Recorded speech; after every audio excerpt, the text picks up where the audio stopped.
Hello. Hello. Sir साहब भगत जी। सत साहेब जी। साहब हम लोग झांसी से हैं साहब। जी बोलिए। हमने नामदान साहब उसमें जनवरी में लिया था। अच्छा।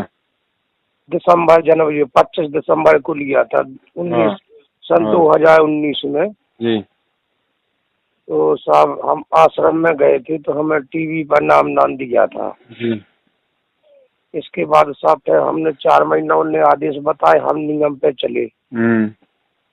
साहब फिर उनने 4 महीने के बाद फिर जब लॉकडाउन लग गया था ना, तो फिर इन लोगों ने हमने कि साहब हमारा 4 महीने पूरे हो गए। बोले भाई तुम मोबाइल अपना वो खोल के रख लो, हम तुमको सार नाम दे देंगे। तो साहब सार नाम सतनाम हमको के लिए क्या कहा ही। होगा। हाँ हाँ सतनाम। हाँ। तो साहब फिर इसके बाद हमको सतनाम बोले भाई आप मोबाइल खोल के रख लो, जितने भगत हो उतने सामने बैठ जाओ। साहब हम बैठ गए, हमारी हमारे घर से बैठ गए, हमारे लड़का ने लिया था वो भी बैठ गए। अब साहब उन्होंने दिया तो हमने जैसे भक्ति की और हम अपने नियम पे अभी भी चल रहे। नियम में कोई हमारी गलती नहीं है साहब। अब भगत जी क्या है कि अब हमारा जो थोड़ा लाभ नहीं हो रहा, जैसे हम कोई काम कहते हैं अपना, हाँ दिहाड़ी मजदूरी का, तो सारा हमारा काम ये भी हो रहा है परमात्मा की। ना हमें परमात्मा दिखाई देते, ना कहीं हमें कुछ मुंह मन में के। हाँ तो जी साहब क्या है, वैसे तो हमारा इसमें सुख मिलना चाहिए। हम आरती के लिए बोला था कि भाई आरती चढ़ाओ, तो साहब मैं आरती चढ़ा के मैं 2100 रुपया में आरती भी चढ़ा दी मैंने। ज्योति। हाँ ज्योति चढ़ा दी साहब वो। अब ये लोग कह रहे हैं कि भाई तुमको लाभ नहीं हो रहा है तो पाठ कराओ। अच्छा। हाँ। तो ज्योति का पैसा कहाँ गया आपको पता है? हाँ हमको क्या पता भगत जी। तो भगत जी फिर ऐसे क्यों दान दे दिया आपने? हम रोहतक गए थे वो आश्रम में। वो तो पता नहीं क्या कहेंगे आपको। वो तो कहेंगे कि कपड़े निकाल के नंगे होके गांव में घूमो। आप घूमोगे?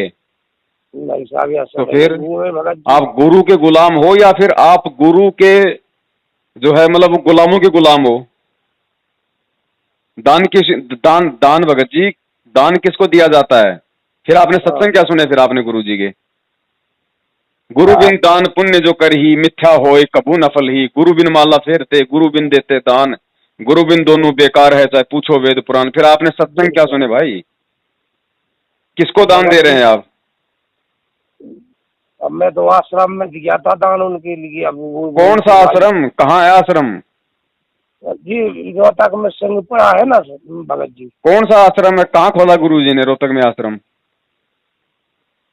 यहाँ बताते हैं कि सिंहपुरा है गांव, वहाँ खोल लिया। इधर जींद बाईपास पे था पहले आश्रम, तब है वो बोले कि भाई वहाँ चले जाओ सिंहपुरा आश्रम में। भगत जी यही तो सबसे बड़ी कमजोरी है भगत समाज की। ना गुरु जी का सत्संग ध्यान से सुनते हैं, ना अपना दिमाग लगाते हैं। कोई कुछ बोल देता वहीं दौड़ लेते हैं। काहे का आश्रम है? गुरु जी तो 2014 में जेल चले गए थे। गुरु जी ने कौन सा आश्रम खोल दिया भाई? ये सारे आश्रम ये गुरु जी के भाई ने खोल रखे हैं भाई। सारा लूटपाट ये ज्योति पाठ के नाम पे, गुरु जी के नाम पे फर्जी आदेश, ये फर्जी नामदान केंद्र सब गुरु जी के भाई ने खोल रखे हैं। पूरी संगत को बंदर के जैसा नाच नचा रखा है। अच्छा जी। अरे गुरु जी को कहाँ तुम्हारा दान का जरूरत है भाई? गुरु जी को 2 टाइम का सरकारी खाना मिलता है जेल में, सरकारी उनको कपड़ा मिलता है। तुम्हारे दान से अय्यासियां कौन कर रहे हैं? तो जैसा तुम्हारा दान का प्रयोग होगा वैसा ही तुम्हें लाभ मिलेगा। कहां से लाभ मिलेगा? तुम्हें यही नहीं पता कि हम दान कहां दे रहे हैं, हमारा दान का कहां पे काम में लिया जा रहा है। तुम्हारे दान से तो गाड़ियां खरीदी जा रही हैं। तुम्हारे दान से 5 स्टार होटलों में खाने खाए जा रहे हैं। तुम्हारे दान को राजनीति में दिया जा रहा है। तुम्हारे दान को आरक्षणों में दिया जा रहा है। तुम्हारे दान से अय्याशियां की जा रही हैं। तुम्हें फायदा कहां से होगा? सही कह रहे भगत जी सर। भैया ऐसे लाभ मिल रहे हैं। ये काल भगवान की चाल होती है भगत जी। अब भगत गुरु जी कहते हैं कि दान हमेशा सुपात्र को दिया जाता है। सुपात्र केवल सतगुरु होता है। अब दान अगर आप सुपात्र के अलावा किसी और को दोगे तो वो तो कुपात्र है, और कुपात्र को दिया गया दान आपको नुकसान देगा। ऐसा ही आपको फायदा हो रहा है। फिर लोग क्या सोचेंगे, यार ये भक्ति गलत है या गुरु गलत है, ये मन में दोष निकाल के फिर भक्ति छोड़ देंगे। काल यही चाहता है कि ये भगवान और भक्ति से दूर हो जाएं। तो भगत जी हमको रास्ता बताओ। भगत जी सीधा सा रास्ता ये है, आपने ज्ञान समझा, गुरु जी के सत्संग सुने तो आपको इतना तो यकीन हो गया कि गुरु सच्चा है, ज्ञान सच्चा है। हाँ। तो भाई के मारो गोली, हमें क्या लेना देना, हमें गुरु की, हम गुरु के गुलाम है, हम ज्ञान के गुलाम है, गुरु के भाई के गुलाम नहीं है। वो खुद तो भगोड़ा बन के घूम रहा है, पुलिस उसको ढूंढ रही है, वो काहे का भगत है? भगत कभी भगता है क्या पुलिस के आगे चोरों की तरह? तो चोरों को दान दे रहे हो आप। बड़े भैया सीधी सी बात है, जब तक परमात्मा जेल से नहीं आ जाते हैं, हाँ। इस ठगी के धंधे में बिल्कुल सहयोग मत करो किसी का। अच्छा, और तब तक आपको जो नाम मिल गया, चाहे वो प्रथम नाम मिला हो, चाहे सतनाम मिला हो, चाहे कैसे भी मिल गया, अब आपको इनको तो आदेश नहीं है देने का। अच्छा। अब उस नाम को गुरु का नाम समझ के, और जैसा गुरु ने बताया वैसे मर्यादा में रह के अपना जाप करो। और आगे से भूल के भी सौपन में भी कभी इन फर्जी नामदान केंद्रों की तरफ कभी मुंह करके भी मत सोना। ना कभी ज्योति पाठ दान के नाम पे 1 रुपया दे देना, ना कभी कोई तारीखों पे जाना, ना कभी इनके धरने रैलियों में जाना। और परमात्मा से शाम को समय याचना करो, पूरा परिवार बैठ के जब आरती करो ना, तो परमात्मा को दंडवत प्रणाम करके समय याचना करो कि हे परमेश्वर, हम तो अनजान थे, नादान थे, हमें इतना मालूम नहीं था, आपकी आड़ में इन लोगों ने धर्म को धंधा बना रखा, भक्तों को लूटपाट शुरू कर रखी है। अब हम तो आपके नाम से देते हैं परमात्मा, हमें क्या पता था। और परमात्मा आज के बाद हम किसी को कुछ नहीं देंगे, ना कहीं हम जाएंगे, आपने सत्संग हमें दे रखे हैं, हम आपके सत्संग सुनेंगे, आपका नाम जाप करेंगे, अपना काम धंधा करेंगे। और परमात्मा हमारा जीवन आपके हवाले है, आप चाहे सुख में रखो चाहे आप दुख में रखो। और भगत जी ज्ञान को आधार बनाओ, सत्संग सुनो ज्यादा से ज्यादा परमात्मा के, तब परमात्मा प्रसन्न होता है। सत्संग तो साहब हम सुने, मुंह वाले ही पे सुन रहे साहब। हाँ, तो सत्संग सुनते हो ना, तो सत्संगों को ये भी देखो कि गुरु जी क्या क्या बोल रहे हैं। अब गुरु जी तो कह रहे हैं कि भाई गुरु बिन माला फेरते, गुरु बिन देते दान। अब आप बताओ, आपने कहाँ दिया आपने दान गुरु को? तो सत्संग सुनने का फायदा क्या उनका, बताओ मुझे। ठीक है भगत जी, तो बस हमारा तो दिल रोता है भगत जी के, हमको तो परमात्मा मिलना चाहिए। हम तो भगत जी परमात्मा, भगत जी परमात्मा ऐसे नहीं मिलता। परमात्मा तो खुद संत रामपाल जी महाराज जी है, तो सबको मिल गया। वो तो जो जेल में है, जो आदमी है, जो उनको गालियां निकालते हैं, वो तो उनको भी मिल गया। तो परमात्मा ऐसे मिलने से थोड़ी पार कर देगा। परमात्मा पार करेगा उनके नियम पे चलने से, उनके सत्संगों को आधार बनाने से। भगत जी हमारी एक ही गलती हो गई कि हमने यही कह दिया, लेकिन हमको ये नहीं पता था कि मतलब हमने वो सारे नियम में, अभी हम अपने नियम के पाबंदी पे चल रहे हैं अभी। भगत आपकी बात अच्छी है भगत जी, आपकी गलती नहीं है, आप अभी नए हो, आपको नहीं पता। और अब देखो, आप गुरु जी के सत्संग भी सुन रहे हो, आप गुरु जी के नियम भी निभा रहे हो, गुरु जी का नाम भी जाप कर रहे हो, तो सोचो फिर लाभ क्यों नहीं मिला? लाभ तो मिलना चाहिए ना, ये तो भक्ति है, सत भक्ति है, इसमें तो फिर मिलना चाहिए लाभ।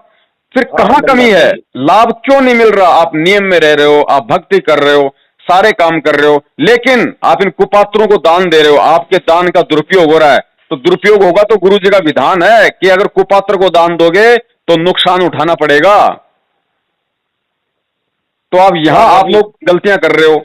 ये कोई भी आपको आदेश बता देते हैं, गुरु जी का आदेश आ गया, वहां पे रैली है, वहां पे बड़ा सत्संग है, वहां पे रक्तदान करना है, वहां पे ये करना है, 4 तारीखों पे जाओ नहीं तो नाम खंड हो जाएगा। अरे नाम खंड होगा गुरु जी के सत्संग ना सुनने से, गुरु जी की मर्यादाएं तोड़ने से। 4 तारीखों पे जाके धक्के खाने से नाम खंड नहीं होता। हाँ हाँ साहब, यही बोलते हैं भगत जी, तो तुम तारीख पे नहीं जाते हो तो तुम्हारा नाम खंड हो जाएगा, कहीं ये हो जाएगा, यही बोलते हैं। तारीखों पे हमें क्या मिल रहा है मुझे बताओ? गुरु जी क्यों अपने बच्चों को परेशान करेंगे? क्या क्या क्या बाप अपने बच्चों को परेशान करेगा? क्या हमारे वहां जाने से गुरु जी आ जाएंगे? हमारे वहां जाने से 10 गालियां तो वहां की पब्लिक हमें देती है, और 10 गालियां गुरु जी को निकालती है कि ये देखो ये आ गए रामपाल के पाखंडी चेले। हाँ हाँ साहब, यही बोलते हैं। क्या फायदा भगत जी मुझे बताओ? कौन से संविधान में लिखा है कि यदि संत रामपाल जी के चेले वहां पे भीड़ इकट्ठा कर देंगे तो उनको बहुत जल्दी बाहर निकाल देंगे? हम वहां जा जाके हम पुलिस को परेशान करते, हम पब्लिक को परेशान करते, हम कोर्ट की कार्यवाही में बाधा उत्पन्न करते। और मैनेजमेंट यही चाहता कि गुरुजी अंदर रहें और बाहर उनके नाम से हम इन मूर्खों को जो हम लूटते रहें। जब गुरुजी बाहर आ जाएंगे तो मैनेजमेंट को कौन देगा पैसा? कोई नहीं देगा ना। तो यही तो चाहते हैं ये लोग भगत जी कि और मुकदमे लगें, और झगड़े हों, और गुरुजी अंदर रहें, और हमारा ये धंधा चले। भगत जी भगवान भगवान प्राप्ति के लिए जुड़े हो आप, और अगर लाभ प्राप्ति के लिए जुड़े हो तो भी सिस्टम से चलना पड़ेगा। जैसा गुरुजी ने आदेश दे रखा है, कहाँ पे ज्योति करानी है, कहाँ पे पाठ का पैसा देना है, कहाँ पे दान करना है। भगत जी, चोरों के, इन गुंडों के हाथों में, इन गाड़ीबाजों के हाथों में पैसा दोगे, उल्टा नुकसान में जाओगे। ये भगत नहीं है, ध्यान रखना। भगत आप हो, आप लोग भगत कहलाने के लायक हो, क्योंकि आप गुरुजी का ज्ञान समझ के आप उनको अपना गुरु मानते हो, भगवान मानते हो। ये गुरुजी का भाई, उनका बेटा बेटी, उनकी पत्नी, उनको कुछ नहीं मानते। अच्छा। हाँ जी, कुछ नहीं मानते उनको। घर का जोगी जोगना, बाहर का जोगी सिद्ध। हाँ। और दीपक तले तो हमेशा अंधेरा रहता है भाई। हाँ, ये तो पक्की बात है साहब। और गुरुजी का सुनो भगत जी, आप मुझे एक बात बताए, आप एक भगत हो, आप तो अभी भी जुड़े हो गुरुजी से। पहली बात तो आपने गुरुजी का ज्ञान ले लिया, आप कोई भी गलत काम नहीं कर सकते। अगर आपने गलत काम नहीं किया और जबरदस्ती अगर आप पे कोई इल्जाम लगा दे तो क्या आप घर छोड़ के भाग जाओगे? नहीं भागेंगे। गुरुजी का भाई तो 20 साल से भक्ति कर रहा है, वो क्यों छोड़ के भग गया आश्रम? वो क्यों भगोड़ा बन के घूम रहा है? तो कहाँ उसको भगवान पे विश्वास और कहाँ उसको गुरुजी पे विश्वास? और ऐसे भगोड़ों को आप लोग पैसा दे रहे हो, वो अपने बचाव के लिए उस पैसे को आगे बल्कि पुलिस प्रशासन को देता है, बड़े बड़े अधिकारियों को, ताकि उसको ना पकड़े। तो भाई आपका पैसा कहाँ जा रहा भगत जी? अरे साधु भूखा भाव का, धन का भूखा ना ही, गुरुजी ने कितनी बार बताया। तो धन के भूखे तो ये हैं। हाँ, जो ये ले रहे, बकवास करके ले रहे। इन भिखारियों को क्यों दे रहे हो भाई? क्यों अपने उल्टे अपने कर्म फोड़ रहे हो? परमात्मा से आज ही समय याचना करो और परमेश्वर की भक्ति से बेड़ा पार होगा। आप भक्ति भी कर रहे हो, साथ में ये काल के एजेंट आपकी मर्यादाएं भी खंडित करवा रहे हैं, तो लाभ कहां से होगा? अब एक तरफ तो गुरुजी कहते हैं आप टायर में हवा भर रहे हो, दूसरी तरफ उसके अंदर जोमल की पंचर लगा रहे हो, तो हवा तो निकलेगी ना? निकलेगी साहब। भगत जी, सौपन में भी इन लोगों का साथ छोड़ दो, कुछ नहीं। और आज ही पूरा का पूरा परिवार संध्या आरती के समय परमेश्वर से दंडवत हृदय से समय याचना करो। ये परमात्मा नादान थे, सच्चाई का नहीं पता था, और भगत जी अनजाने की गलती परमात्मा माफ करता है। और जब तक गुरुजी नहीं आ जाए, ध्यान रखना भगत जी, वो परमेश्वर है, वो परीक्षा ले रहा है। चाहे गुरुजी आए 5 साल में, चाहे गुरुजी आए 10 साल में, चाहे गुरुजी आ जाए शाम को, अगर पैसा टका दोगे तो केवल गुरुजी के हाथों में देंगे और किसी के नहीं देंगे। चाहे कोई कितना रोए, चाहे कोई कितना डराए, कितना गुरुजी के आदेश लेके हमें धमकाए कि तुम्हें आश्रम में नहीं घुसने देंगे, तुम्हें ये कर देंगे, तुम्हें वो कर देंगे, तुम्हें वो नाम नहीं मिलेगा, कुछ नहीं। इन्होंने भैया कुछ नहीं चाहिए हमारे को भगवान चाहिए, भगवान हमारे को मिल गया बस। अब वो आगे देगा नहीं देगा हमें नहीं पता, वो उसका काम है। हमारा तो दिल अभी भी रू रहा भगत जी कि हमको परमात्मा की जरूरत थी और इन लोगों ने यह सभा कर दिया, तो हमको वह नुकसान हो गया इसमें। तो कोई बात नहीं, और दूसरों को भी समझाओ, जो हमारे भगत भाई बहन इन काल एजेंटों के फंसे हुए हैं उनको भी समझाओ, और परमेश्वर दया करें भगत जी। आप देखना फिर लाभ क्यों नहीं होगा। भगवान वही है। परमात्मा क्या बोल रहे हैं कि भगवान में कोई चेंजमेंट नहीं है, भगवान में कोई बदलाव नहीं है। हम लोगों के अंदर बदलाव आ गया। भगवान से लाभ लेने का जो तरीका है वो नहीं हमें बल्कि मालूम पड़ा। तो परमात्मा प्रसन्न होगा भगत के मर्यादा में रहने से। भगत के जैसा गुरुजी ने ज्ञान दिया, जैसा चलने के लिए कहा, वैसा चलेंगे। तब गुरुजी ने क्या कहा हमारे को, ज्ञान गंगा में लिखा हुआ है। गुरुजी सत्संग में क्या बोलते हैं कि भिखारी को पैसे का दान नहीं देना। क्यों मना किया? क्योंकि वो भिखारी तुम्हारे पैसे से शराब पिएगा, शराब पी के वो बच्चों को मारपीट करेगा, बच्चों को मारपीट करेगा तो हो सकता है वो कुएं में गिर जाए लेके अपने बच्चों को। तो तुम्हारे पैसे के कारण कितना बड़ा अनर्थ हो गया। तो ये तो उन भिखारियों के भी बाप हैं भगत जी, उन भिखारियों के भी बाप हैं। उसको तो बेचारे को ज्ञान नहीं है, और ये ज्ञान लेके ये गुरु की आड़ में ये धर्म को धंधा बना लिया। इनसे बड़ा भिखारी कौन होगा? सही है भगत जी। भगत जी, जैसे हमारा छोटा लड़का है, अभी बहू रह गई, उनने नामदान नहीं लिया था ना, तो अब उनको हम रोक दें अभी ने नामदान की? भगत जी उनको देखो भगत जी, सच्चाई का पता लगने के बाद में हमें गलती नहीं करनी। देखो हमारे पीछे से अगर मटके में अगर कुत्ता पेशाब कर जाए तो हम पानी पी लेते हैं, कोई दिक्कत नहीं। पी लेते हैं। आंखों के सामने पेशाब करेगा, पी लोगे? नहीं पी लेंगे। तो जब मालूम पड़ गया कि जिन लोगों ने गुरुजी को जेल में बैठाया बरवाला कांड करवा के, उन्हीं लोगों ने आज ये फर्जी नामदान केंद्र खोल रखे हैं, तो कहां से वो नाम काम करेगा भैया? सच्चाई का मालूम पड़ने के बाद। अनजाने में तो चलो परमात्मा भगत के भाव और श्रद्धा के अनुसार उसको लाभ देता है, लेकिन जब सच्चाई का मालूम पड़ गया उसके बाद नहीं देगा परमात्मा, अगर वो सच्चाई के रास्ते पे नहीं चला तो।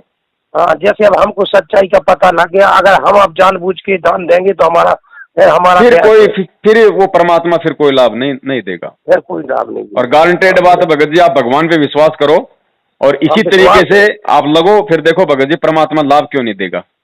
हमें तो साहब इतना विश्वास है भगत जी परमात्मा के ऊपर के जिस दिन किसी ने बताया था उस दिन से मैंने आज तक इतनी जरा सी गलती नहीं की। मैं सब कुछ छोड़ के त्याग के बिल्कुल एक जगह उन्हीं की भक्ति करता हूं। भगत जी आप जैसे लाखों भगत बेचारे इसी दुविधा में आज हैं कि भक्ति भी कर रहे हैं, नियम भी निभा रहे हैं, अरे फिर भी लाभ क्यों नहीं मिल रहा। अब वो समझ पा नहीं रहे पूरी कहानी को, हैं पूरी कहानी को वो समझ नहीं पा रहे कि इन गद्दारों के कारण ये जो कॉल एजेंट हैं, ये जो भक्तों को ठग रहे हैं गुरुजी की आड़ में, उल्टे सीधे हमारे से कुकर्म करवाते हैं, कभी राजनीति करवाते हैं, कभी कांग्रेस को वोट डलवाते हैं, कभी बीजेपी को वोट डलवाते हैं, ये उल्टे कर्म करवा के जितनी भक्ति हम करते हैं उससे ज्यादा ही हमारी नष्ट करवा देते हैं।